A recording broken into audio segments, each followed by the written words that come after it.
Hello everyone, welcome to Vikas analysis. और आज हम कंप्यूटर से रिलेटेड महत्वपूर्ण एमसीक्यूज देखेंगे जो कि आपके आने वाले एग्ज़ाम के लिए बहुत ही इम्पोर्टेंट है, जिसमें आपके कंप्यूटर से रिलेटेड प्रश्न पूछे जाते हैं।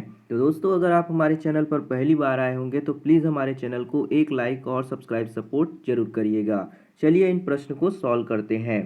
पहला प्रश्न है आपका यहाँ पे, निम्नलिखित में कौन सी सीपीयू की गति को मापने की इकाई नहीं है ना, जो सेंट्रल प्रोसेसिंग यूनिट है उसको मापने की यूनिट नहीं है, वो आपसे पूछा जा रहा है। पहला ऑप्शन है आपका MIPS, दूसरा ऑप्शन है MFLOPS, तीसरा ऑप्शन है जी हर्ट्स और चौथा है GB, है ना। तो इन चारों ऑप्शनों में से कौन सा जो होगा आपके सीपीयू के गति को मापने की इकाई नहीं होगा। तो इसका सही आंसर क्या हो जाएगा, तो वो होगा आपका यहाँ पे GB, यानी ऑप्शन नंबर डी, गीगाहर्ट्ज जो है वो कंप्यूटर के सीपीयू के गति को मापने की इकाई नहीं है ना। ये क्या है, मेमोरी, ये मेमोरी यूनिट होता है। तो यहाँ पे आपका ऑप्शन नंबर डी जो होगा GB करेक्ट आंसर हो जाएगा। अगला प्रश्न देखते हैं। अगला प्रश्न है आपका यहाँ पे, निम्न में से किसका उपयोग सीपीयू की स्पीड, है ना, किसका उपयोग जो है सीपीयू की स्पीड, क्लॉक स्पीड को मापने के लिए किया जाता है या होता है। पहला ऑप्शन है गीगाहर्ट्ज, दूसरा है अभिधारण काल यानी कि सीक टाइम, तीसरा है अभिगम काल एक्सेस टाइम, और चौथा है बीट्स प्रति सेकेंड, है ना।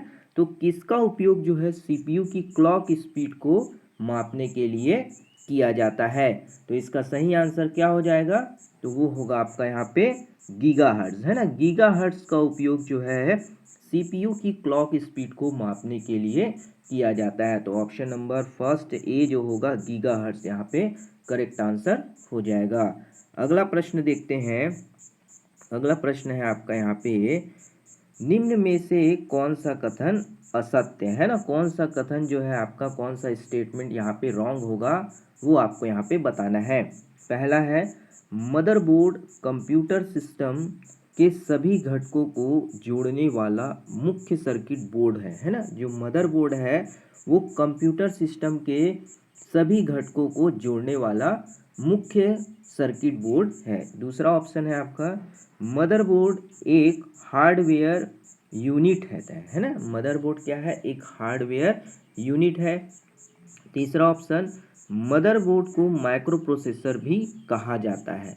और चौथा है मेमोरी, सीपीयू और अन्य हार्डवेयर इकाइयाँ मदरबोर्ड के माध्यम से एक दूसरे से जुड़ी होती है। तो इन चारों ऑप्शनों में से जो आपका रॉन्ग होगा वो आपको यहाँ पे बताना है ना, गलत कथन आपको यहाँ पे बताना है। तो इसका सही आंसर क्या होगा, तो वो होगा आपका मदरबोर्ड को माइक्रो प्रोसेसर भी कहा जाता है ना। तो ऑप्शन नंबर सी जो होगा आपका यहाँ पे करेक्ट आंसर हो जाएगा। अगला प्रश्न देखते हैं।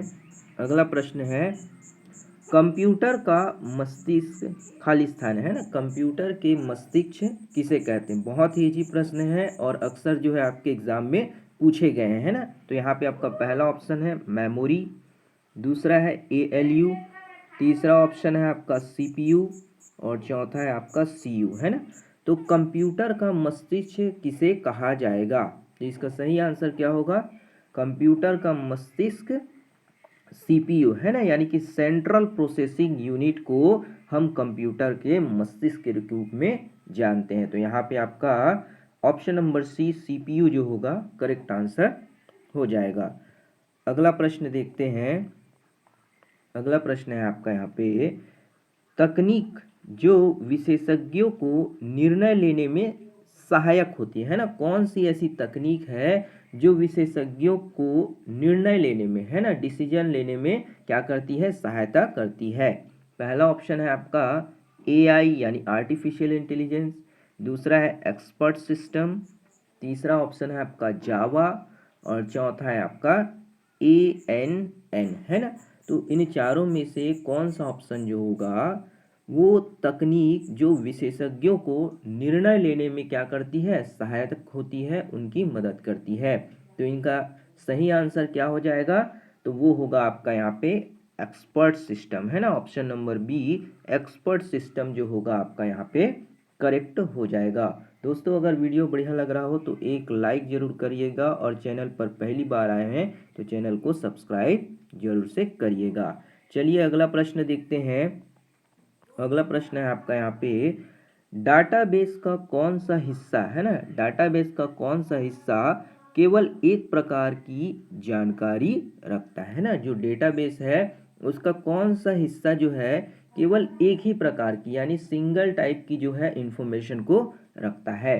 पहला ऑप्शन है आपका रिकॉर्ड, दूसरा ऑप्शन है फाइल, तीसरा ऑप्शन है रिपोर्ट, और चौथा है फील्ड, है ना। तो इनमें से कौन सा जो होगा वो डेटाबेस का केवल एक ही प्रकार की जानकारी को रखेगा। तो इसका सही आंसर क्या होगा, तो वो हो जाएगा आपका यहाँ पे फील्ड, है ना। ये जो प्रश्न है आपके प्रीवियस एग्जाम में पूछे जा चुके हैं ना, ये आपके सीजी व्यापम जो कि 2022 में हुआ है उसमें पूछा गया प्रश्न है, तो याद रखिएगा, बहुत ही इंपॉर्टेंट है ना। अगला प्रश्न देखते हैं। अगला प्रश्न है आपका यहाँ पे, कंप्यूटर के सूचना प्रसंस्करण, है ना, कंप्यूटर के जो सूचना प्रसंस्करण चक्र है में क्या होते हैं। पहला ऑप्शन है 2 होते हैं, दूसरा ऑप्शन है 1, तीसरा ऑप्शन है 4, और चौथा है 3, है ना। तो कंप्यूटर के जो सूचना प्रसंस्करण में, है ना, मुख्य रूप से कितने भाग होते हैं ये आपसे यहाँ पे पूछा जा रहा है। तो इसका सही आंसर क्या होगा, तो वो हो जाएंगे आपके यहाँ पे ऑप्शन नंबर सी 4, है ना। कंप्यूटर के जो सूचना प्रसंस्करण है उसमें मुख्य रूप से 4 भाग होते हैं। कौन कौन से होते हैं चलिए देख लेते हैं। तो पहला होता है आपका यहाँ पे डेटा इनपुट, है ना, क्या है, डेटा इनपुट, डेटा इनपुट होता है। दूसरा क्या है आपका, डेटा को प्रोसेस करना है, क्या है, डेटा प्रोसेस, है ना, डेटा प्रोसेस करना। तीसरा हो जाता है आपका डेटा इनपुट डेटा आउटपुट, है ना। अब डेटा को क्या किया, प्रोसेस करने के बाद डेटा को आउटपुट करने का काम, है ना, आउटपुट। और चौथा होता है आपका डेटा को स्टोर करना, क्या है, डेटा स्टोर, है ना, स्टोर, डेटा को क्या करना, स्टोर करने का काम करता है। तो यहाँ पे आपके कंप्यूटर सूचना प्रसंस्करण में कितने भाग हो गए, तो 4 आपके option number C correct answer हो जाएंगे। अगला प्रश्न देखते हैं। अगला प्रश्न दिया है आपका, अस्पताल में कंप्यूटर का क्या उपयोग है ना। जो हॉस्पिटल्स हैं उसमें कंप्यूटर के क्या उपयोग होते हैं। बहुत ही इजी प्रश्न है और आपके सीजी व्यापम 2021 में जो है पूछा गया प्रश्न, है ना। पहला है रोगी का प्रवेश करने के लिए, दूसरा ऑप्शन है रोगी का रिकॉर्ड रखने के लिए, तीसरा ऑप्शन है रोगी का निदान करने के लिए, और चौथा उपरोक्त सभी, है ना। तो ये सभी जो होंगे क्या होंगे, आपके करेक्ट आंसर हो जाएंगे, है ना। तो ऑप्शन नंबर डी जो होगा आपका यहाँ पे सही आंसर होगा। अगला प्रश्न देखते हैं। अगला प्रश्न है आपका, कंप्यूटर का उपयोग किस क्षेत्र में कर सकते हैं ना। कंप्यूटर का उपयोग जो है किस किस क्षेत्र में आप कर सकते हैं। पहला है दूरसंचार, दूसरा है आपका बैंकिंग, तीसरा ऑप्शन है चिकित्सा, और चौथा है उपरोक्त सभी, है ना। तो कंप्यूटर का उपयोग हम किस क्षेत्र में कर सकते हैं, तो दूरसंचार में भी कंप्यूटर का उपयोग किया जाता है, बैंकिंग में भी आपका कंप्यूटर उपयोग किया जाता है, और चिकित्सा, है ना, यानी मेडिकल में भी कंप्यूटर का उपयोग करते हैं। तो यहाँ पे आपके सारे जो होंगे करेक्ट होंगे, यानी कि ऑप्शन नंबर डी आपका उपरोक्त सभी करेक्ट हो जाएगा। अगला प्रश्न देखते हैं। एक कंप्यूटर प्रोग्राम के माध्यम से डाटा प्रविष्ट करना एवं प्रोग्राम से डाटा परिणाम प्राप्त करने के संचालन को कहते हैं ना। एक कंप्यूटर प्रोग्राम के माध्यम से डाटा को क्या है, प्रविष्ट करना, है ना, और उसके परिणाम को प्राप्त करना क्या कहलाता है, आपसे यहाँ पे पूछा जा रहा है। पहला ऑप्शन है आपका यहाँ पे प्रोग्रामिंग, दूसरा ऑप्शन है इनपुट ऑपरेशन, तीसरा ऑप्शन है आउटपुट ऑपरेशन, और चौथा है आईओ ऑपरेशन, है ना। तो इनमें से कौन सा जो होगा आपका यहाँ पे करेक्ट आंसर हो जाएगा। तो यहाँ पे आपका सही आंसर क्या होगा, तो वो होगा आपका IO ऑपरेशन, है ना। IO ऑपरेशन क्या है, एक कंप्यूटर प्रोग्राम के माध्यम से क्या है, डाटा को क्या करता है, प्रविष्ट करता है ना, यानी इनपुट के रूप में लेता है और हमें प्रोग्राम डाटा को आउटपुट के रूप में क्या है, प्रदान करता है। तो यहाँ पे option number D IO operations क्या होगा, करेक्ट आंसर हो जाएगा। अगला प्रश्न है आपका यहाँ पे, निम्न में से कौन सा कंप्यूटर सिस्टम का प्रोसेसर नहीं है, है ना। कौन सा जो होगा चारों ऑप्शनों में कंप्यूटर सिस्टम का एक प्रोसेसर नहीं होगा। पहला है AMD सैम्प्रॉन, दूसरा ऑप्शन है मैग्नीटोस OS X, तीसरा ऑप्शन है इंटेल पेंटिनम और चौथा है 8086, है ना। तो इनमें से चारों ऑप्शनों में से कौन सा जो होगा वो आपके कंप्यूटर सिस्टम का प्रोसेसर नहीं होगा, है ना।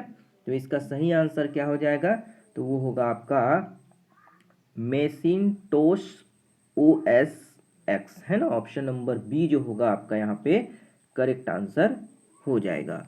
अगला प्रश्न देखते हैं, सामान्य प्रयोजन के कंप्यूटर का उपयोग, है ना। जो सामान्य प्रयोजन यानी सामान्य उपयोग के लिए कंप्यूटर का उपयोग किसके लिए किया जाता है। पहला ऑप्शन है एक छोटा डाटाबेस बनाना, दूसरा ऑप्शन है गणनाकर्ता, तीसरा है अकाउंटिंग के लिए और चौथा है उपरोक्त सभी, है ना। तो एक सामान्य प्रयोजन से देखा जाए तो कंप्यूटर का उपयोग जो है एक छोटा डेटाबेस बनाने के लिए भी किया जाता है, गणना करने के लिए, है ना, कैलकुलेशन करने के लिए भी, और अकाउंटिंग में भी किया जाता है। तो यहाँ पे आपका ऑप्शन नंबर डी जो होगा क्या होगा, करेक्ट आंसर हो जाएगा। अगला प्रश्न देखते हैं, प्रोसेसर यूनिट निम्नलिखित में से किसका संकलन है ना। जो प्रोसेसर यूनिट होता है वो किसका संकलन है, यानी किससे मिलकर बना है। पहला है ALU और मॉनिटर, दूसरा ऑप्शन है ALU और कंट्रोल यूनिट, तीसरा ऑप्शन है आपका कंट्रोल यूनिट और प्रिंटर, और चौथा है प्रिंटर और ALU, है ना। जो प्रोसेसर यूनिट है वो निम्नलिखित किन दो चीज़ों से मिलकर बना है। तो इसका सही आंसर क्या होगा, ALU यानी अर्थमेटिक लॉजिक यूनिट और कंट्रोल यूनिट, इन दोनों के संकलन से जो है प्रोसेसर यूनिट जो है बना हुआ है। तो ऑप्शन नंबर बी जो होगा आपका यहाँ पे करेक्ट आंसर हो जाएगा। दोस्तों वीडियो बढ़िया लग रहा हो तो लाइक ज़रूर से करिएगा और अपने सभी दोस्तों में शेयर भी ज़रूर करिएगा। अगला प्रश्न है आपका, जब अंकगणित तर्क इकाई यानी कि ALU अर्थमेटिक लॉजिक यूनिट और नियंत्रण इकाई यानी कि कंट्रोल यूनिट को एकल इकाई में समायोजित किया जाता है तो इसे खाली स्थान के रूप में जानते हैं ना। अभी हमने प्रीवियस प्रश्न में इसके क्या है उत्तर देखे थे, है ना। तो यहाँ पे आपका पहला ऑप्शन है ये इनपुट आउटपुट यूनिट, है ना। ये 10 नहीं है, ये आपका इनपुट स्लैश आउटपुट यूनिट, है ना। दूसरा है सेंट्रल प्रोसेसिंग यूनिट, तीसरा है मेन यूनिट और चौथा है मेमोरी यूनिट। तो इनमें से कौन सा ऑप्शन जो होगा आपका यहाँ पे करेक्ट हो जाएगा, तो उसे हम क्या कहेंगे, सेंट्रल प्रोसेसिंग यूनिट, है ना। अभी हमने ऊपर के प्रश्न में इसके आंसर देखे थे। तो यहाँ पे आपका option B central processing unit correct answer हो जाएगा। अगला प्रश्न देखते हैं। अगला प्रश्न है आपका, CPU जो एक कंप्यूटर का हृदय होता है ना, CPU क्या है, कंप्यूटर का हार्ट होता है, वह कुछ नहीं परंतु एक खाली स्थान तेज है ना। क्या होता है कि कंप्यूटर जो है एक तरह का क्या है, CPU जो है कंप्यूटर का क्या है, हृदय कहा जाता है ना। वह कुछ नहीं परंतु एक डैश के रूप में तेजी से होता है। पहला ऑप्शन है रोम कहेंगे, दूसरा है मदरबोर्ड, तीसरा ऑप्शन है हार्ड डिस्क और चौथा है कैलकुलेटर, है ना। तो CPU जो है कंप्यूटर का क्या है, एक हार्ट होता है और कुछ नहीं परंतु एक तेज किसके रूप में होता है, तो एक कैलकुलेटर के रूप में उपयोग होता है। क्या है, एक कैलकुलेटर के रूप में उपयोग होता है। तो यहाँ पे आपका सही आंसर क्या होगा, ऑप्शन नंबर डी जो होगा वो करेक्ट आंसर हो जाएगा। तो उम्मीद करते हैं दोस्तों आपको कंप्यूटर से रिलेटेड जितने भी प्रीवियस ईयर प्रश्न हैं उसको हमने आपको अच्छे से समझा पाए होंगे। तो मिलते हैं अगली वीडियो में, तब तक के लिए जय हिंद, वंदे मातरम।